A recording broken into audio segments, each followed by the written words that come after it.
sports experience. Dive into the world of live sports like never before with Sports Plus PH. Whether you're a fan of the game or just love the thrill of the action, register now at sportsplus.ph. Good evening mga ka-Sports Plus. My name is Javi Palanya. Welcome to another edition of SPNation Season 2. And joining me on my left side is resident NCAA analyst Coach Hammer Martin Antonio. And on my right side, former PBA player Ayel Banal. Kamusta kayo guys? Coach Hammer, alam ko medyo hindi yata masarap ang pakiramdam ng likod mo ngayon. Pero ako nakasuot ako ng aking default Halloween costume. So yan na yun? Ito na yun.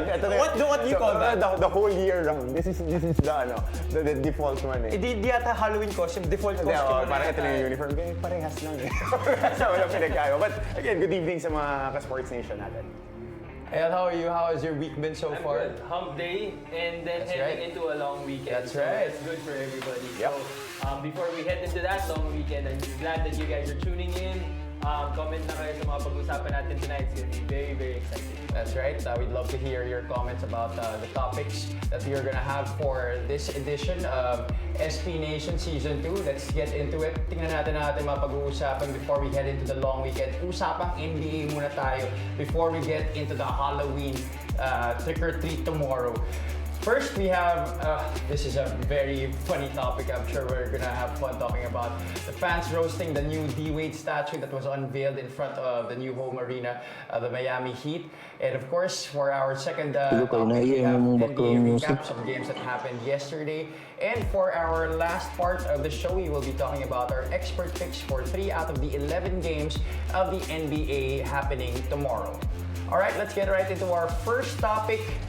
The D-Wade statue in front of the home arena of the Miami Heat has been unveiled.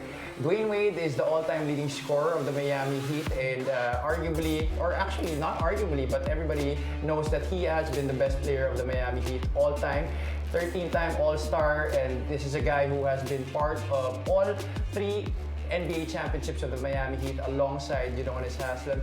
But to his surprise and to everybody's surprise, the statue did not look like him. It looked looked more like Lawrence Fishburne. Yun yung naka-Halloween costume.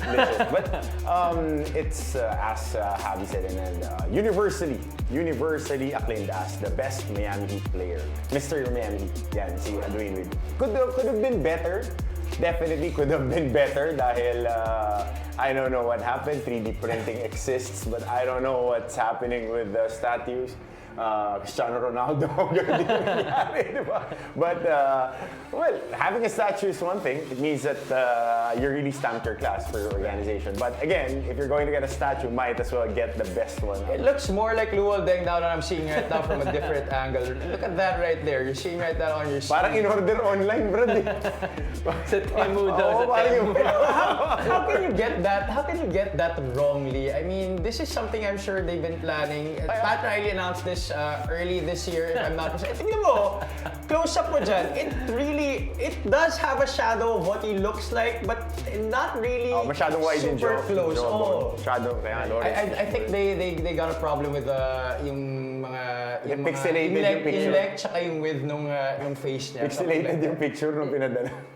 I don't understand how you can get this wrong. Like, it's not like there's no do-over. It's something that has to go through a series of confirmations and approval for it to be... Pero kung ikaw ba si Pat Riley, papalitan mo pa yan?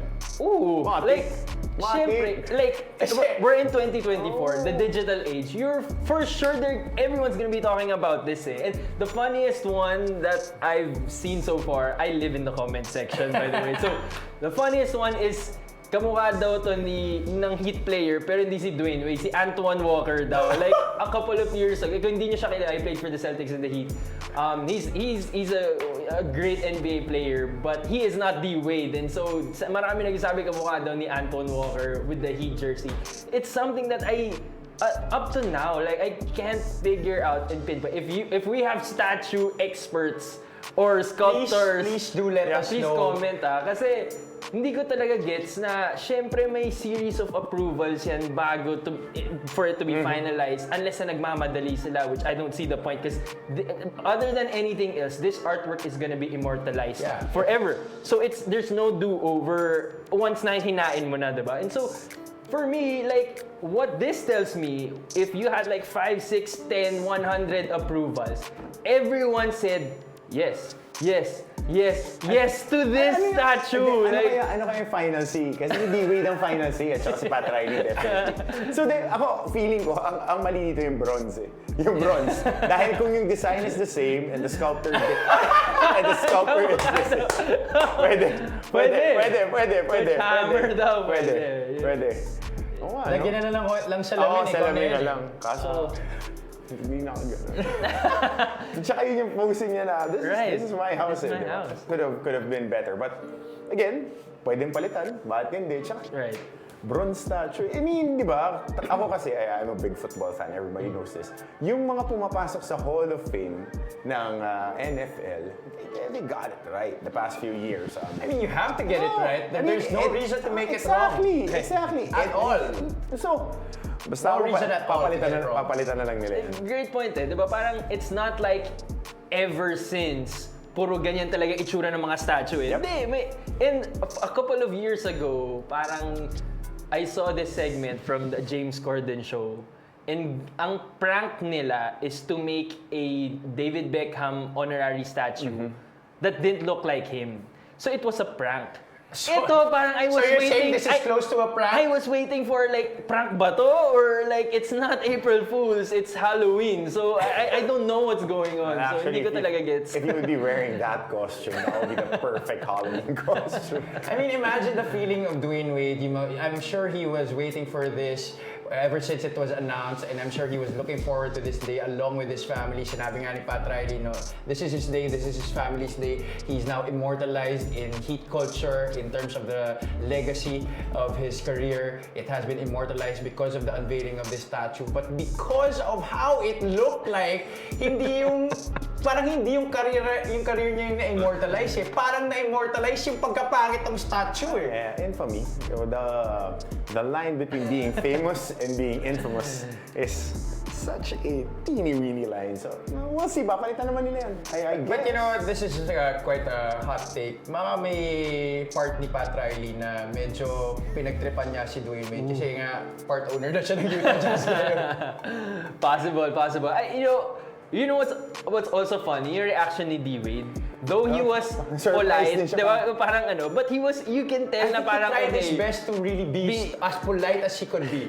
But if kayo, like let's say, ginawan kayo ng statue, would you have reacted the same? Maybe even worse to how he reacted. Kasi I think that was the best reaction that he could get based on how the statue turned out. But I mean, come on, if that statue looks like that, it looks more like Lawrence Fishburne than you. I mean, sorry, Bob, not really a bad thing for Lawrence Fishburne, but I mean, this is Dwayne Wade's statue, not Lawrence Fishburne's statue. He never played for the Miami Heat. He never played in the NBA. Miami Heat, out of pocket. Out of pocket, man. I don't know what you're doing, but again, if it's a statue, you'll be ordering it. Well and good, but they need to do something about that face. And I don't want to hear anything in the comment section na magsasabi na, uy, kawawa naman yung Scott, pinaghirapan niya ng hindi. Kasi ilang buweses to pwede You got one job. BS. You have one job to do. Yeah, you had one job. You can get the body wrong na medyo, over the hill D-Wade na to, hindi na to yung 2000. Pero di naman kasi yun yung titingnan eh. Titignan yung mukha eh. Pagdating hindi, hindi talaga yan. Hindi talaga. I mean, they got the face wrong. The body's also not really as proportionate as how D-Wade looked like when he was a player. So, man, whoever that sculptor was, pinakalala ni kaya yung sculptor. I think yung gumawa nito is the one that did the Kobe and the Dirk statue. Kasi So there's why a statue do guy. something We like need to do this the- at this point of your sculpting career?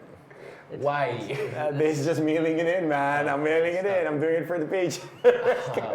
I mean, you've been raking in a lot of money doing that. You did Kobe's and Dirk statues. Right. Why did you do D-Wade this dirty?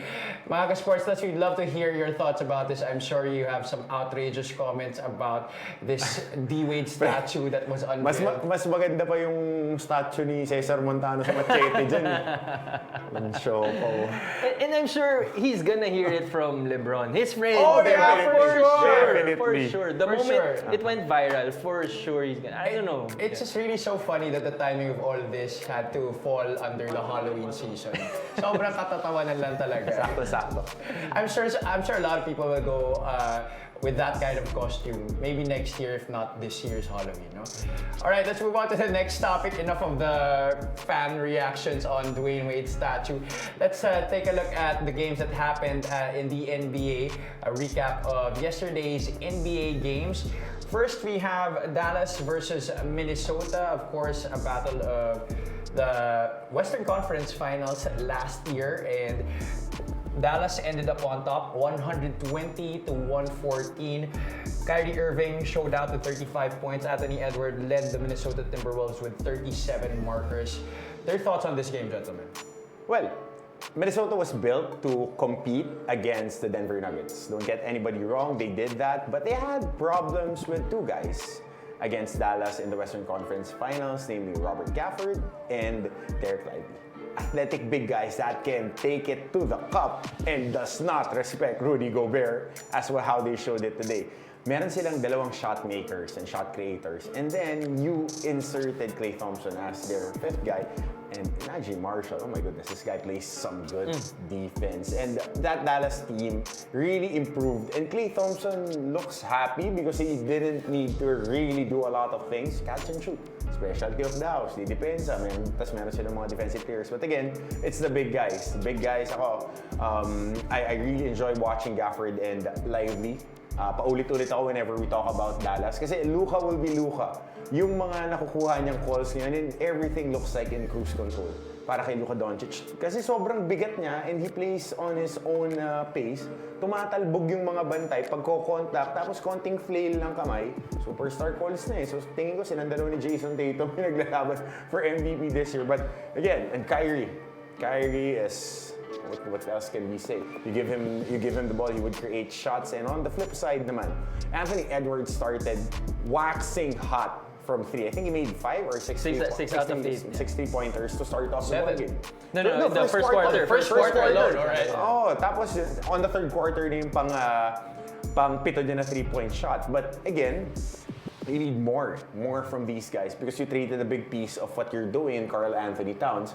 So yun yung aantabayanan natin. But early in the season, players will be moved and players will be stepping up into their own roles dito sa squad naman ng Minnesota. Are you guys even surprised that Dallas led the fast break points department in this game, 20-10? Don't you think that's more of Minnesota's game?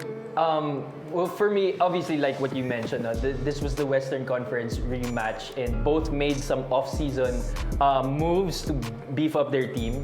I'm not surprised that the fast break points of Dallas is bigger than Minnesota. I think they really want to capitalize on that pace and space. And if the fast break is there, and I told this to my brother Gab last year.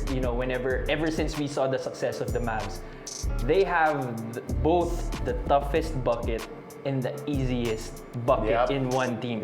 So Kyrie is, every time you see him, tough bucket. At his best, he is the best point guard in the league.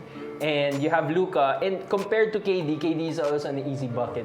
KD is an easy bucket because of his height, first and foremost. See, Luka, I'm talking about the least amount of effort exerted for a bucket. No, like what you mentioned. Pero i-contest ko na yan. Kasi si Jason Tatum this year. His efficiency, 72% of the time. It's either a basket or a good pass. Right. Anyway, going back. I agree with you. And I don't know if you saw, but meron layup si Luka.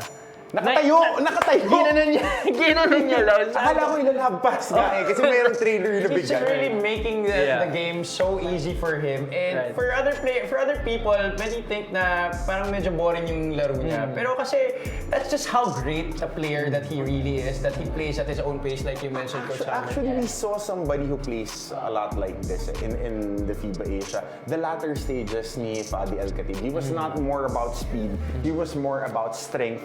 creating space and shot making. Kasi si Luka, akala natin mabagal. Kasi hindi niya niraratrat. Pero pag kumontak siya, sigurado tatalbog. At saka nung nandirito si Luka, hindi po siya ako kasi 6'4", ako 6'5" 6'5" in shoes. Pero nung Guys, 6'7". 6'7", legit barefoot. So pag nakasapatos pa yun with insoles, kasi sa Eastern European countries, hindi nila dinadahaya yung height nila. So if he's 6'7", he's 6'7". So pag nakita mo siya, parang malaki siya na guard. Tapos babantayan siya ng mga guys who are 6'3", 6'4", I am 6'4", 6'5", mga ganyan na range. Tapos mga guard, syempre, stocky pa. Pag kumontak and his touches inside the arc, yung mga konting space lang, flip shot. No effort. Yeah. On the contrary, you have Anthony Edwards on the other side, who is probably in competition to be the most exciting player to watch this year. No? So and I would suggest a hot take. I don't know if this has been mentioned before in the show, but he reminds me of a modernized version of a young 80s MJ. Ooh. It looks like In today's game. A lot of people have been having comparisons with Right. MJ in regards to the Skill play set. of Anthony. Right. Edwards. Skill set. Mindset. Modernized wise, 3-point shot, Euros, Pinoy step. He does the Pinoy step as well. So, very, very exciting. The top 2 teams to watch in the West as well. So, yeah. And Minnesota, up and down, nilalaro the past few games. So we'll see how they would be meshing because DiVincenzo looks good. Randall, for all his faults and 10,000 jab steps that he brought from my New York Knicks, looked well as a ball mover. I think that was part of the package. Oo, kasi nga, tinatanong nga sa You gotta kanya. sign him up for that. Kasi from LA to New Orleans to the Knicks, he was always asked to be the point of attack. Eh, sinasabi rin niya, I mean, I'm plugged in with all the podcasts in New York media. Ayun sinasabi, kaya ko naman maglaro kasi naglaro rin ako kay Calipari. Kaya ko rin maging ball mover. Kanina iiyan a couple of good assists na siya yung screen and roll guy, diving underneath, looking for corner threes. Nakakuha ng isa si Conley sa kanya, nakakuha ng isa si DiVincenzo. So we'll see how this team will mesh and trading ship pa rin siya kasi after January, of course, he's an expiring deal. Who knows? He might get flipped for maybe Brandon Ingram or for some other guy that can stretch the floor. One thing's for sure, this matchup cannot really tell us how these two teams will actually pan out in terms of their win-loss record this season. So we move on to the next game. We had Denver going up against Brooklyn with the Nuggets winning 144 to 139. Actually, the games yesterday were a lot of high-scoring games. So this one went into overtime with Denver, as I mentioned, winning against Brooklyn. You had Jokic scoring 29 points, 18 rebounds, 16 assists. Just another day in the office for the former league MVP. And on the other side, then Schroeder, who had to make up for the loss of one of their point guards, Ben Simmons. Load management for back. Parehas kami. Had to score 28 points and dished out 14 assists. Key stat dito yung field goal attempts na yan sa 3 points. 52 3-pointers attempted. So I think this is now the new thing for the past few years naman. But the volume of shots from the outside. 52 attempts 52 is from crazy. 3. 27 from Denver after. And yung laro ni Jokic kasi diba, he went to the media early and said, we can shoot. He just said it. Blurted it out kasi Serbian yan naman, dry talaga yan. Hindi yan magsasabi, hindi yan mag-hide ng emotion. They can't shoot. So, they need guys stepping up and maybe Cam Thomas should be traded to Denver because this guy shoots and shoots a lot. Never met a shot that he didn't like. Tyler Johnson looked good. Cam Johnson looked good in that ball game. Schroeder, okay, Nick Claxton was barely alive last season. Now, catching a lot of lobs dahil nakakuha na ulit sila ng point guard that can create and throw those lobs. With a few games in AL, how do you think Denver will be contending for the championship this year? Are they even in the picture in terms of finishing deep in the Western Conference playoffs? Based on this game, they're very far from their championship peak. performance level. Even Jokic yes, he had the triple-double another day in the park, but I don't think he's still in that peak performance yet. Okay, maybe there's a lot of chemistry ongoing, what Coach Martin said. A lot of shooting is needed for this team. And I think Brooklyn overperformed to their what is expected. I like Zaire Williams. I think this is a very young team with a lot of role players. And so for them to go toe-to-toe with an ex-NBA champion team and to go overtime, it's a good sign for them. But the highlight of this game is obviously all eyes on Denver Nuggets. And are they in there? No, they're not. I would say they're in the mid-level playoff team, mid to low level, and it remains to be seen whether they make some changes or not. Their core is still intact. They are missing a lot of shooting. Their team is gonna need shooting for them to open up the space. I mean, they lost KCP, who was one of their best shooters, if not the best shooter on that championship squad that they had a few years ago. On the other side, for Brooklyn naman, how do you think this team will even fare with Ben Simmons in their lineup? Do you think that he's actually even gonna make an impact? Does he even wanna be on the floor? This guy has had countless problems with his back, and many people are saying that he's just raking in the cash, just to get those paychecks. My guy, he's a businessman. For all the NBA players, it's a toss-up between Kawhi Leonard and Ben Simmons. Who is the better Those guy two guys should executing? really retire. I mean, come on. Tsaka nakita mo yung lawsuit ng team ni Kawhi Leonard they sued the LA Clippers for what? mishandling his injury. Yeah, that was all over the news. So we'll see how that will happen. But going back to Brooklyn and Ben Simmons would be a buyout candidate and would be a very good fit for the Golden State Warriors if he would be paid by less than $5 million. Good fit where exactly? On a basketball team? On a basketball team. Alang gagawin mo lang kay Ben Simmons? Pre, rumebound ka lang, mag-dribble ka, di mo kailangan tumira. Mag-dribble ka, pasa mo lang dun sa open. Nobody wants him to shoot anyway. Oo, hindi na, rumebound ka. Fine with that. Pag kaya mo dumang-idang mo, pag ayaw mo. Kasi lahat sa Golden State, 1 to 12, kahit yung na-injured na team captain nila, look to shoot Ready to shoot, bro So, I mean, there would always be a fit for a talented guy. Kasi don't get it twisted. I mean, Ben Simmons is a baller. Pause. Okay? Yung malaking pause. But there's a big caveat on that. Is his head still on the game? That's the question. Does he still want to compete? He would be doing load management. My lower back hurts. But again, if you get paid a lot, you should be performing a lot. Kasi kung si Joel Embiid gets passes for that, Ben Simmons will be milking it. Kung ako lang, kung si Coach Hammer Martin Antonio di naglo-load management, dapat si Ben Simmons di rin naglo-load management. Yun nga yung sasabihin ko eh. Brad, iba kasi yung NBA Iba yung kwentuhan sa NBA. Yung sabihin ko eh. Come on, Ben Simmons. Kung back lang ang usapan, pwede si Coach Hammer maglaro dyan sa bigyan mo yung pera na binibigay niyo kay Ben Simmons. So yung team ko, nag-free throw shooting ng dalawa. Okay. Coaches versus players. Nagpalit ako ng sapatos. Inaasar nila ako kasi galing ako sa weights tumira. Alam ko hindi shoot kaya ako nagpalit ng sapatos. Ready na ako tumakbo ng suicides. Ready na. But going back to the point, I mean, Brooklyn is a very young team. Perfect word was they are operating with a lot of role players. This team could be a team na pwedeng kuhanan ng players. Kasi Nick Claxton would be a perfect fit if you put him in the Atlanta Hawks. That's what they need. They need a big guy that can catch lobs. Jalen Smith, outside shooter.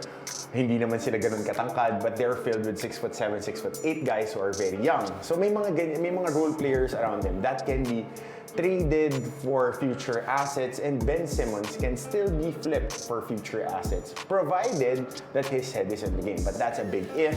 Pause. That's the pause.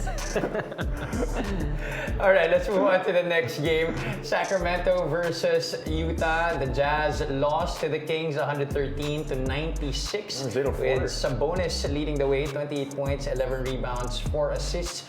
This squad of Coach Mike Brown has been, in the works of becoming just a young and up-and-coming squad to now maybe a serious contender in the Western Conference. Would you say the same, Jeto? I really, I can't say this enough. Love the acquisition of DeMar DeRozan for this team. Yes, sir.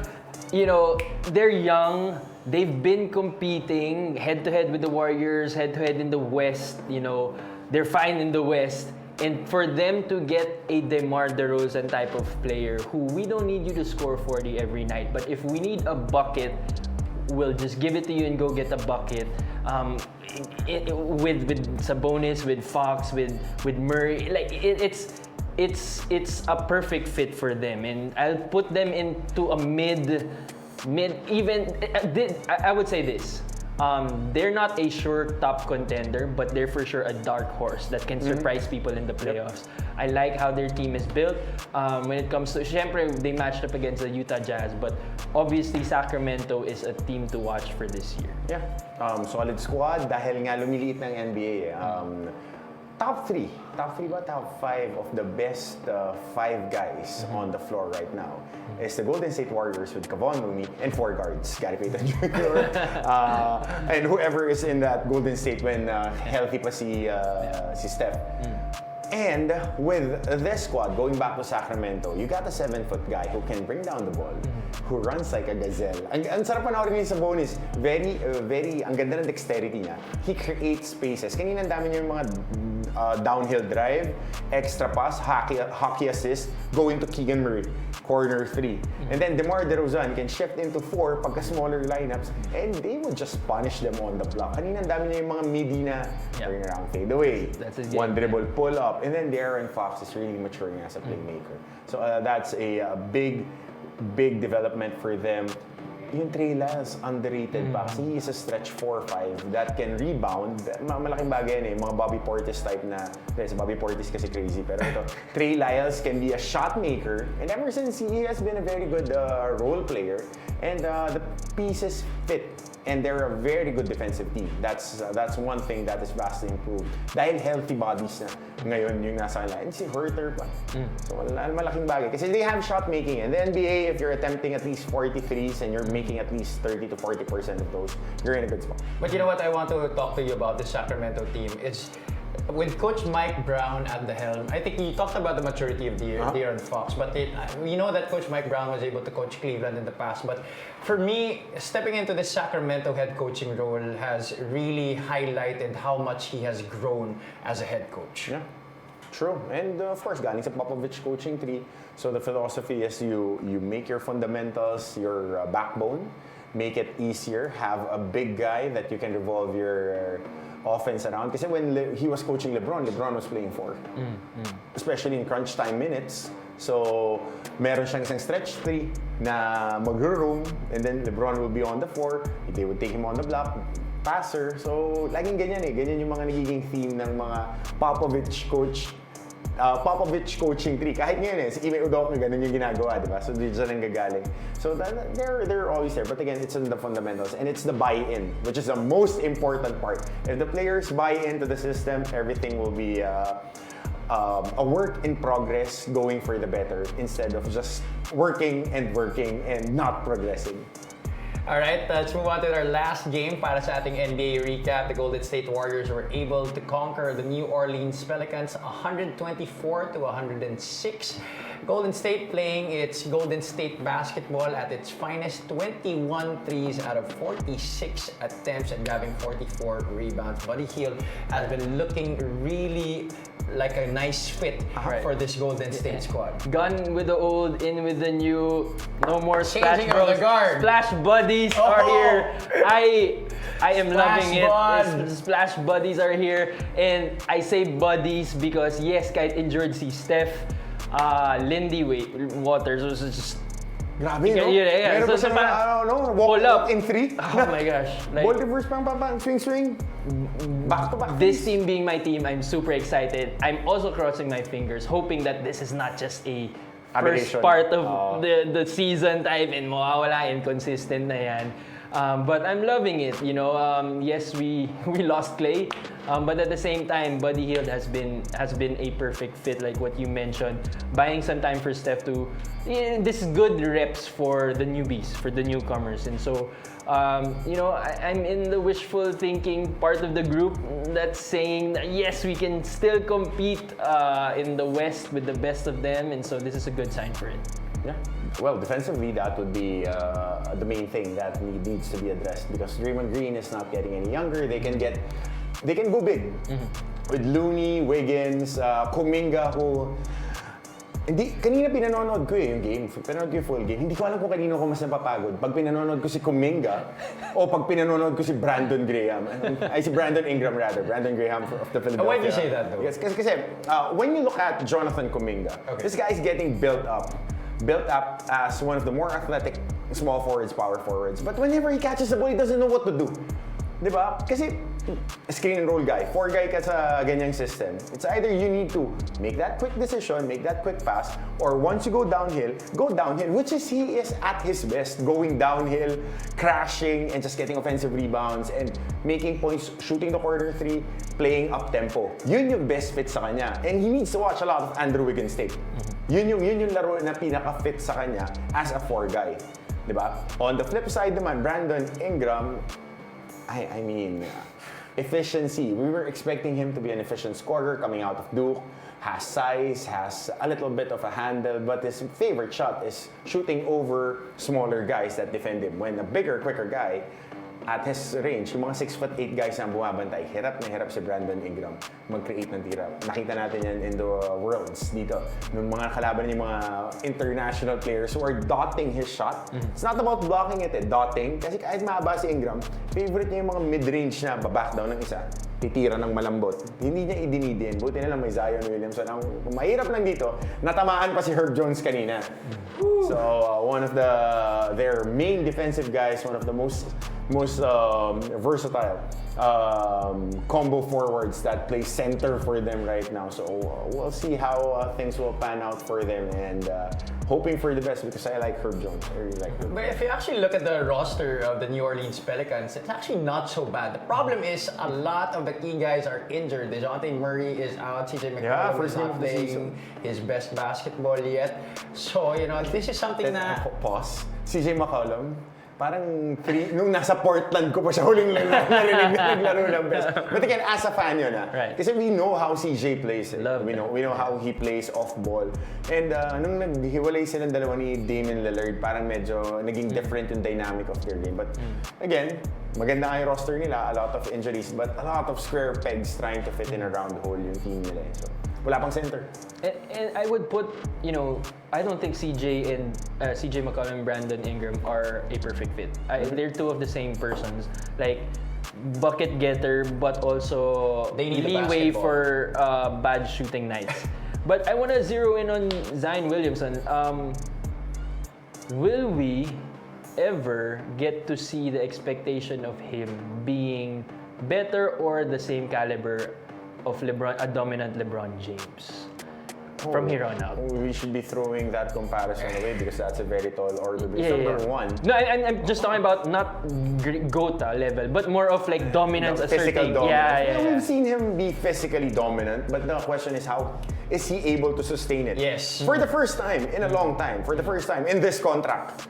Yeah. Zion Williamson showed up healthy. Healthy and looking fit. In the long run, kasi yung LeBron James synonymous to some, yung mga superstars synonymous to discipline. Does he have the discipline? Because he's one of the most naturally gifted players, physically. Vert, strength, speed, explosion. Hindi ka makakita. Parang one of one yung mga ganyan eh. Parang ano yan eh, water droplet in a pond. Ganun ka tindi yung package ni Zion Williamson. But he Might have been a guy who, if maybe he wanted, could have played professional basketball and professional American football at the same time. Pwede, but that's a different topic for a different day. Pero, I'm sure you have a lot to say about that, but yeah. But again, if he is healthy and if he is in the right frame of mind, Zion could be top 5 player. No question. But does he need a change of scenery? That's another question dahil New Orleans is really not incubating the talent that he has. Maybe he needs a little bit more pressure, a little bit more diin from coaching. Kasi ako lagi akong pupunta hate culture. Tom Thibodeau. Yung mga yan yung mga kailangan pumitpit ka kasi yun yung expectation sa'yo. Might have gotten too much too soon. No, we'll never know. And he's still young. Still young. So, we'll see how this New Orleans Pelicans team will move forward dahil Brandon Ingram is in an expiring contract. So, that's one to watch out for. Alright, that's it for our NBA recap for yesterday's games. Let's move on to our last segment para sa ating SPNation episode tonight. Our SPNation expert picks. So there are gonna be 11 NBA games tomorrow, and we're gonna be taking our picks, Ayel and Coach Hammer, for 3 exciting games tomorrow. And let's check these games out right now. We have LA versus Cleveland, New York versus Miami, and San Antonio versus OKC. Alright, let's move on to our first game first sa ating SPNation expert picks. LA Lakers versus the Cleveland Cavaliers. This is gonna happen at 7 a.m.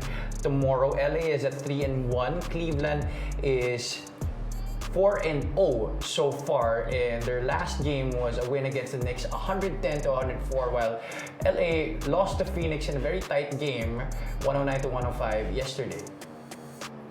I'll go ahead. First, I would pick ito kasi during the start of the league year, I was watching young guys. Alam niyo naman ako, mahilig ako sa mga 4 guys kasi always wanted with dribbling 4 guy, pero nung coach ko yung uncle mo, Martin, ball reverse na! Martin, bakit mo hinando? Pasok mo na kay Sam Airquest. You were ahead of the time. Hindi ako ahead. I had no skills. Yun na lang yun. So, anyway, I like Evan Mobley. And I like Paolo Banchero. Oh my goodness, yesterday he was just killing it. So I'll be picking the Cleveland Cavs here because number one, they've been playing really well. They've been gelling, and Kenny Atkinson, man, yes, he has that in him that galvanizes the troops. And Maxim, kasi mahirap yung binigay niya yung reins ng offense kay Evan Mobley at saka kay Donovan Mitchell will be Donovan Mitchell. Darius Garland is on the mend. So ako, gusto ko tong team na to. But the LA Lakers, and I'm pleasantly surprised. Siguro yabang na lang to kasi ni JJ Redick. Kasi mayabang si JJ Mayabang Redick. siya, pare. Tapos, alam pa niya na mapayag na hindi mo pinapakita nila. Alam pa niya na matalino siya eh. Yeah. So mayabang siya, matalino. Simple lang tong basketball eh. Kailangan huwag natin pahirapan kahit yung game nila sa Suns yesterday. I was doing the coverage with our friend Martin Javier. And naka-small screen sa amin yung phone. So sumisilip kami na talagang pitpitan hanggang dulo. Could have gone either way. Kasi napabuy ni JJ Redick si LeBron to be not on ball, off ball facilitators. To be a part of a system. Right.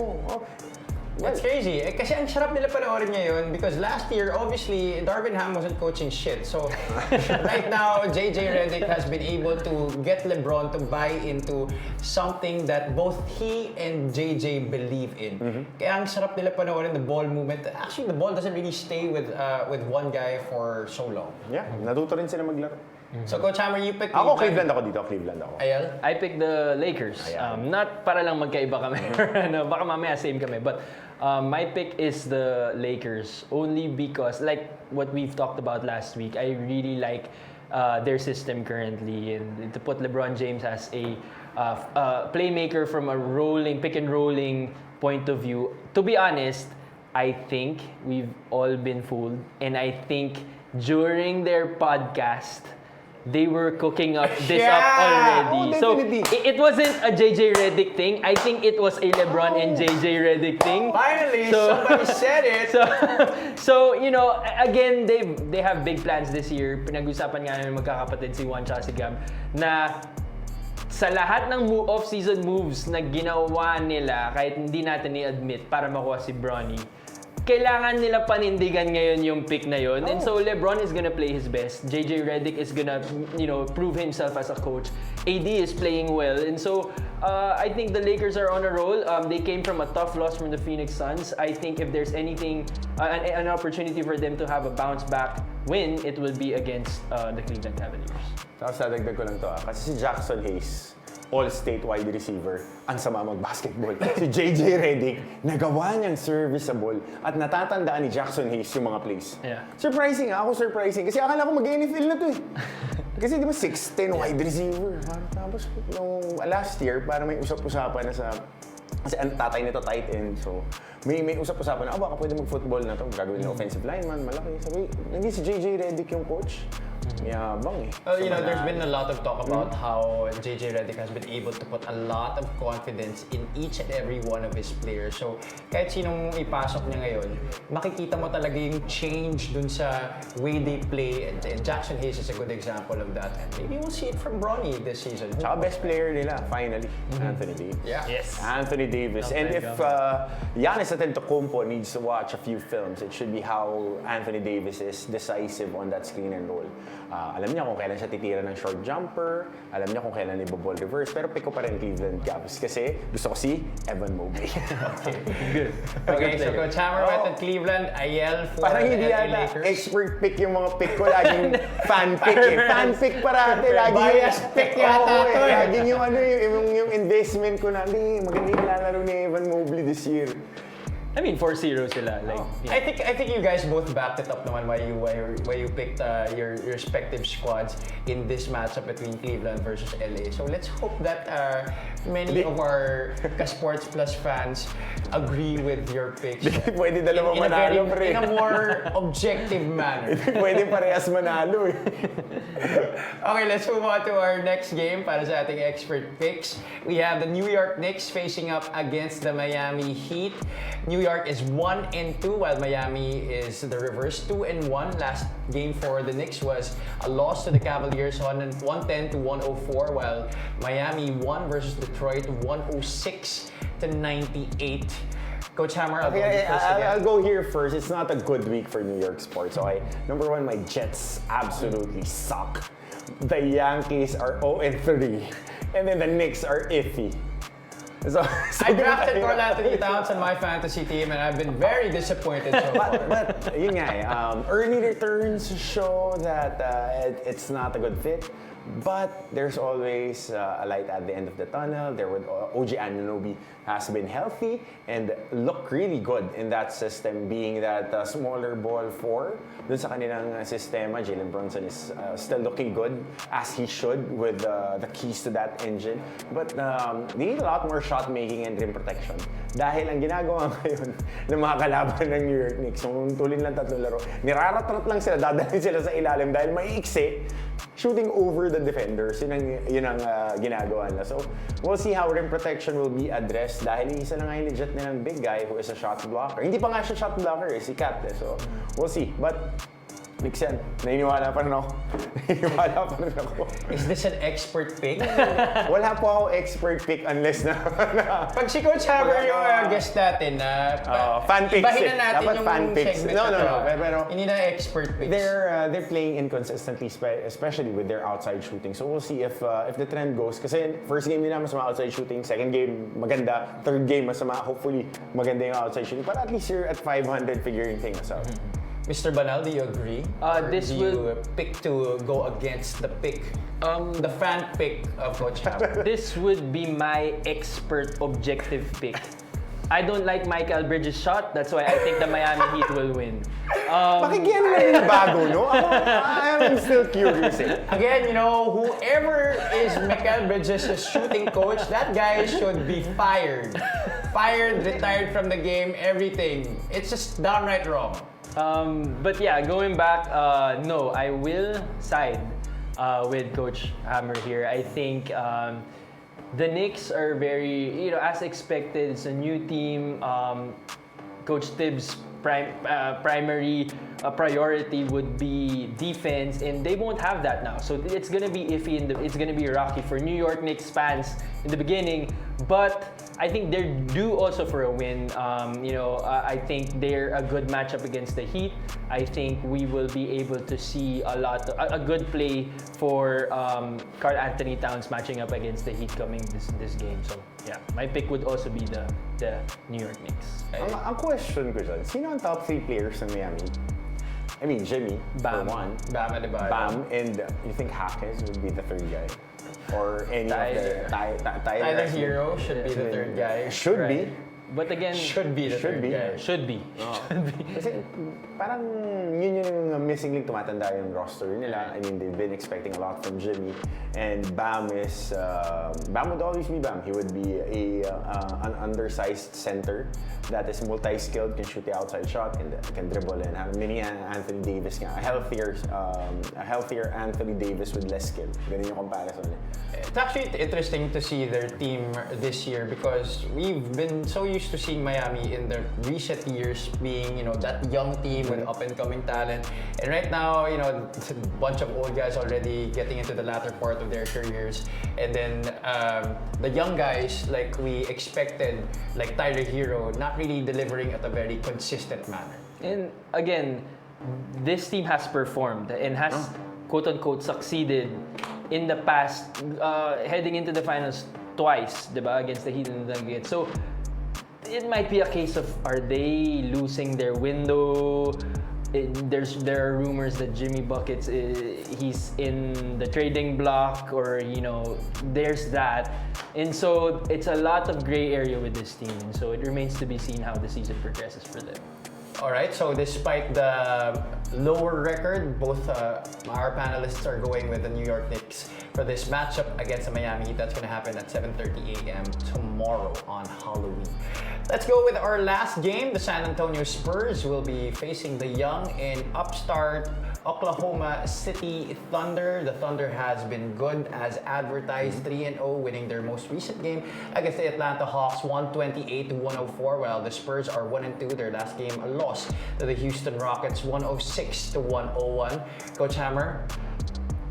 Well, number one, Victor Wembanyama is really a sight to be seen.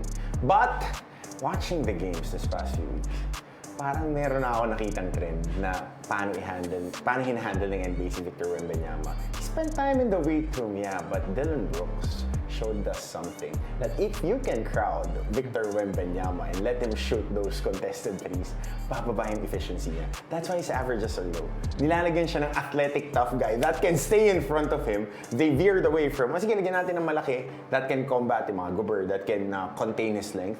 Yung mga maliliit na, ay, hindi siya ganun ka-effective kasi nagsisettle dun sa mga Yeah, that's why I kind of have a little regret having him as my number one pick in the fantasy draft. Minsan na nga lang ako magka-number one pick. I went with Victor Wembanyama because of the projected stat line that he would have this season. Yeah, see, that's a good thing about projections. Sometimes it's good, sometimes it's otherwise. It's always nice to be proven wrong, but most times not really. But again, going back to this matchup, I mean, Victor Wembanyama needs to impose himself against this Oklahoma City team, but Oklahoma City is loaded to the gills. Ang lalim ng team na to, and they're able to execute what they need to execute, and defensively, with their versatility, they can just jump switch and they have size on rim protection with Chet. Hindi na nga nila kailangan i-match up na Wemby versus Chet eh.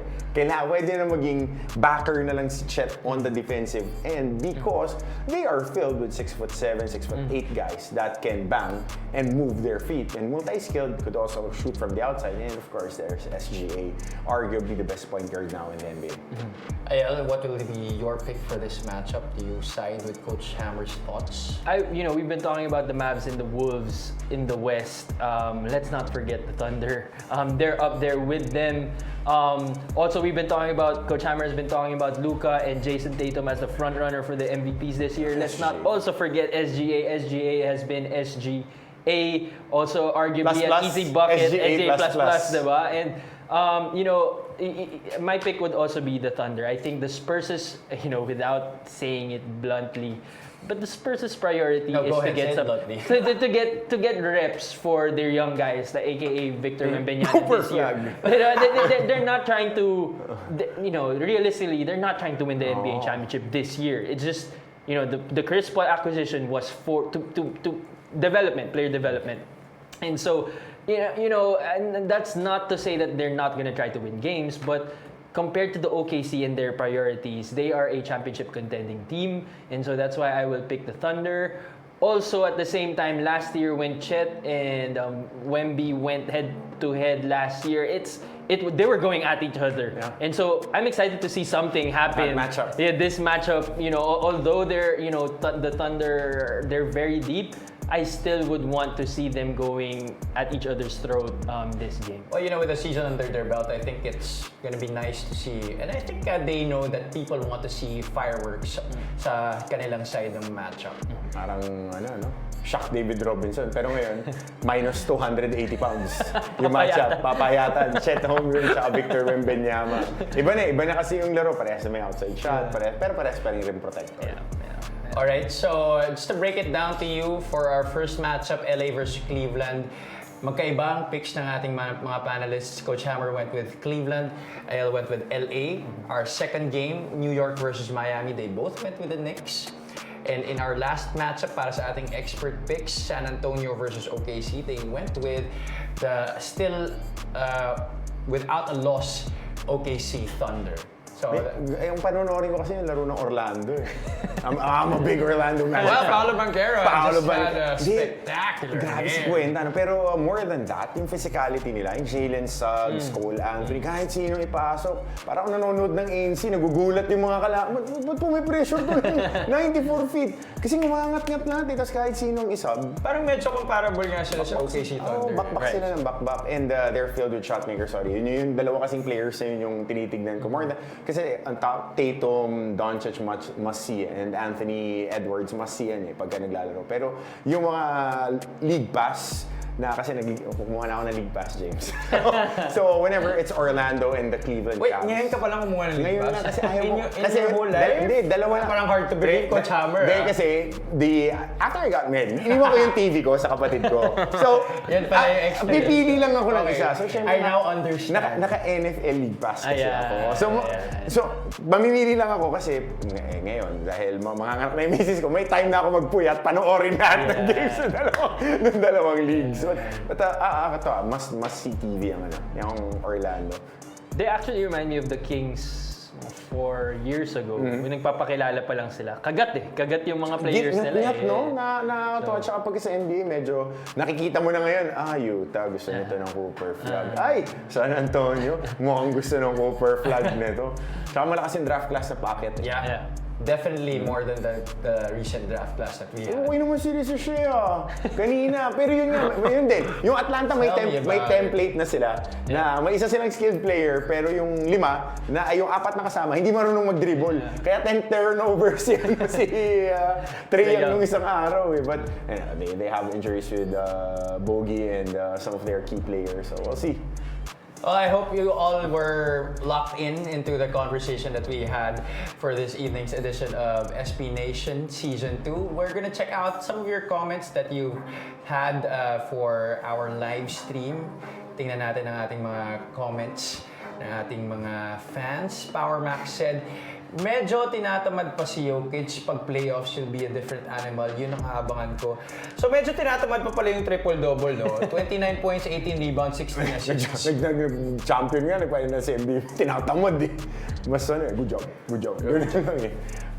Ganun naman talaga eh. Pagka playoffs, nag-iiba yung laro. There are regular season teams, there are practice players, there are regular season players, and then there are multiple-time MVPs who knows when to turn on the engine and take care of business. Siguro, for others, having played the Olympics in the summer sa kanila, okay yun kasi maano sila. For Jokic, siguro hindi pa parang siya... hassle pa parang hassle sa gabal. Mula ng 2020, laging long seasons eh. Long seasons ang Denver. So, might be mileage for one, and might be managing his minutes na kasi pagka kahit number 6 seed sila or number 7 seed, delix yung top 2 seeds. Kasi iba marunong na manalo, tsaka ang laking bagay.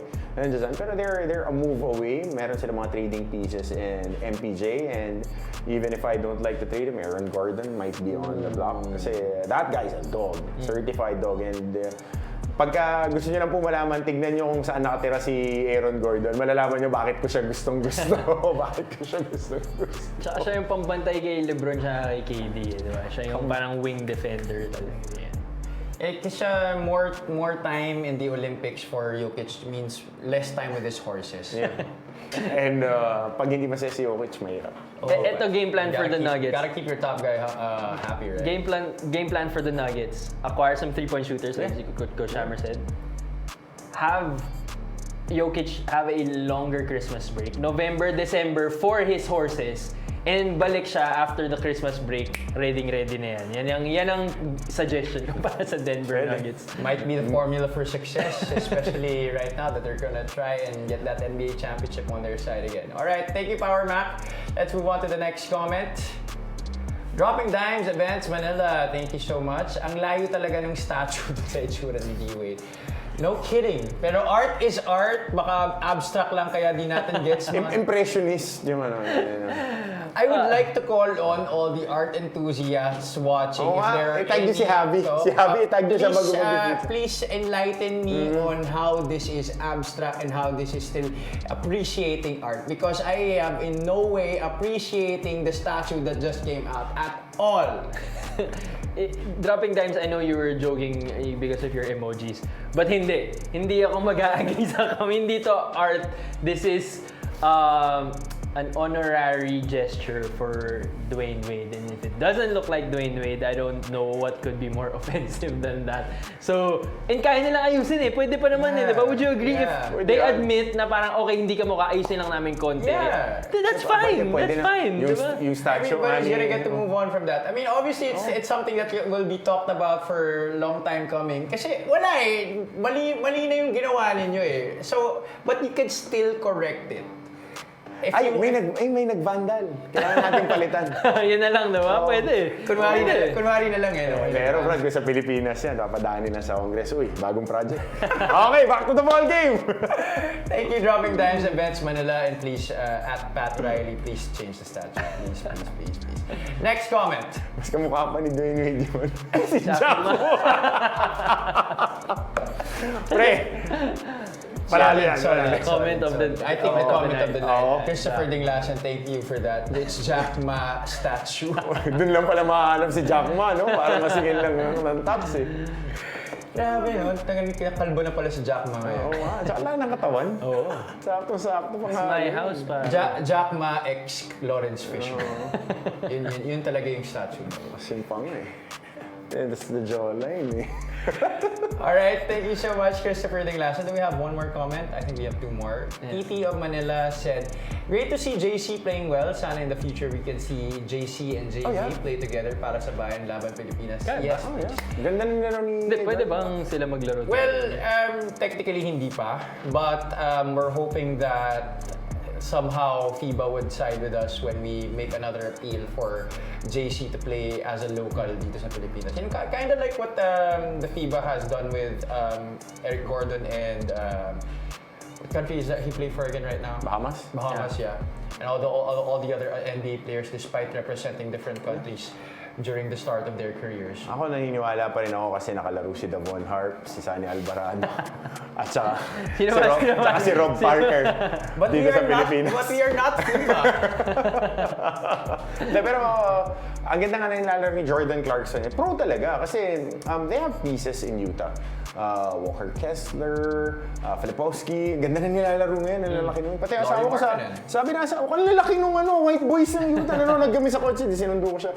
Ang laki nung tatlong yun ah. Kasi tumitira ng 3 points si Filipowski kanina sa corner, sabi niya hanggang siko lang yung abot, masyashoot talaga. Eh kaso, sabi niya, lumalapit pa. Sabi ko, ubus na yung oras, 17 pa rin yung lamang. But they have good pieces. JC, Colin Sexton, Laurie Markkinen, Walker Kessler, Filipowski, marami silang mga pwedeng gamitin. But again, what's the bigger play? Kasi nga, Laurie Markkinen, we know throughout the offseason, he is on that trading block. His contract is very manageable for teams that are contending. So we'll see. Alright, thank you so much, TT of Manila. We want to have that in the future, JC and JB playing with us. Our last comment, courtesy of Cuatro Indios Productions. I like your expert picks! Lagi ko sinusundan yan, mga boss. Medyo maganda ang batting average. Brad! You guys really know your basketball. Pre, yung batting average ko parang si Aaron Judge nung regular season. Hindi nung playoffs, hindi nung World Series. Medyo maganda yung batting average natin. Kasi wala akong pinapalo si Aaron Judge. Sorry, medyo affected ako mga ka-Sports Nation. Kasi kahit yung pamilya ko, fans ng Dodgers, kasi sila taga-LA, ako lumaki. New York talaga kami. So, Yankees, Mets. Wala 0-3 Mukhang mamamuki bet, Shohei Ohtani. Well, let's hope that you did right in picking the New York Knicks for their matchup against the Miami Heat tomorrow. Good batting average, Ken Griffey. Thank you, Cuatro Indios Productions. Ayel, do you have something to say about this? Well, thank you for appreciating our completely objective and expert picks. You know, if it is helping, diba, with if it's a good batting average, then we'll take it. The expert picks and Coach Hammer's picks. Yun yung nasa dulo. Yung experts, I leave it with the Banal Boys, Coach Willie, Coach Renren, and all of our teammates. Kuya Mark, pagaling ka, Kuya Mark, ha? Magpahinga ka. Hindi na uso si Casper ngayon, ha? Baka baka biglang lumusot. Sabi ko sa kanya kagabi, minessage siya, baka lumusot ka sa pader niya, ha? Magpahinga ka naman. Alright, so that was it for this episode of SPNation Season 2. Thank you so much for joining us, guys. We had a lot of fun. And don't forget to follow us on our social media accounts on Facebook and on TikTok, as well as on Instagram. And also, don't forget to check out, by the way, the Dwight Ramos documentary series that we've had. Check out on our YouTube channel, sportsplus.ph. Any last words, you guys? Oh, stay safe. A long weekend, everybody. Spend time with your family. Pray for everybody's safety dahil may bagyo pang paparating. Tapos mahaba ang undas. Pagdasal natin yung mga kababayan natin na nasa lanta noong nakaraang kanina. And stay indoors, bunker in. Pray for your loved ones who are enjoying in the Lord's presence right now. And nantabayanan niyo, marami pa kaming mga pag-uusapan and yung mga expert picks namin na may magandang batting average. Ayel, enjoy watching some games in this long weekend. It's a great time to be a sports fan. Yep. See you next Monday. I would assume, yeah. See you next Monday. Wala tayo sa Friday. Yep. All right. Everybody have a great long weekend. Get some rest. Get well from your sicknesses, and make sure you stay safe in this incoming typhoon that possibly will hit Manila tomorrow. All right. For El Banal and Coach Hammer Martin Antonio, this has been Javi Polania saying good night and have a great long weekend. Is it true that Dwight Ramos visited groceries late in Toyama so that you could get them at a discounted price? That was right. Every grocery store in Japan does that, I think.